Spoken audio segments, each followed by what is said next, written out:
अब इन्होंने कहा लिंग अर्चना। तो लिंग का समझना हो जिन लोगों को, वो न्याय शास्त्र पढ़ लें, सारा न्याय शास्त्र में लिंग के बारे में पता लग जाएगा। और आगमों में तो लिंग की पूजा है ही, सारा लिंग ही प्रधान है। लेकिन लिंग की पूजा कैसे? लिंग अर्चना, लिंग पर जल चढ़ाओ। जो लिंग है उसका जल से की अर्चना करो। अर्चना का मतलब जल। अब पौराणिक लोगों ने बहुत सारे इसके रूप बना लिए कि कच्चा दूध चढ़ाओ, उसके अंदर तिल डालो, ये करो वो करो।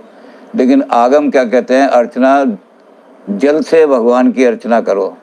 भगवान के शिव के लिंग जो है, उस लिंग पर जल चढ़ाओ। ये सर्वश्रेष्ठ रास्ता है भगवान शंकर को प्रसन्न करने का।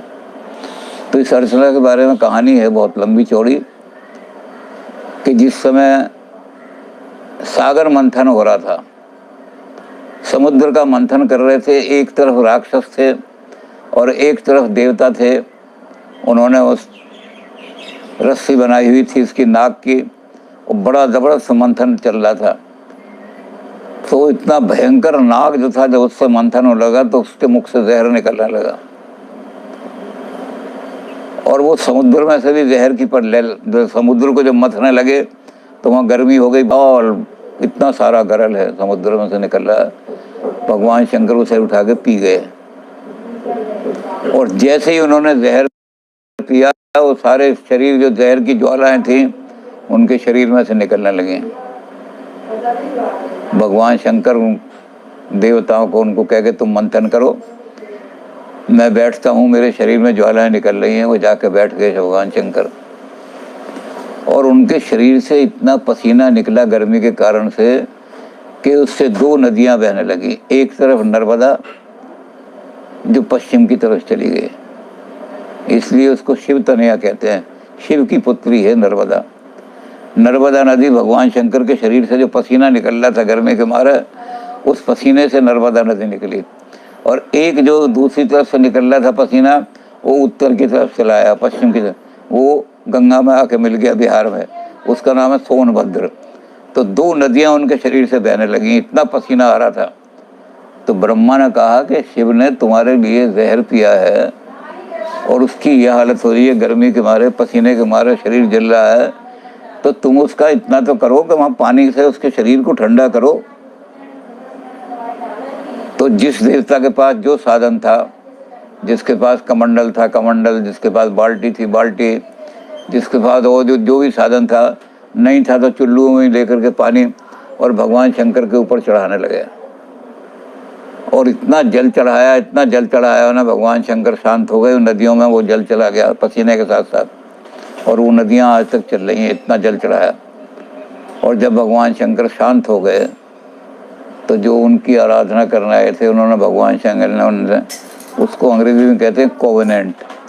कोवेनेंट माने एग्रीमेंट, धार्मिक एग्रीमेंट। एक धार्मिक एग्रीमेंट उनके हुआ धर्म के नाम पर। इस एग्रीमेंट को हम तोड़ेंगे नहीं, ये धर्म के नाम पर पक्का एग्रीमेंट चलेगा। तो उस एग्रीमेंट में क्या था?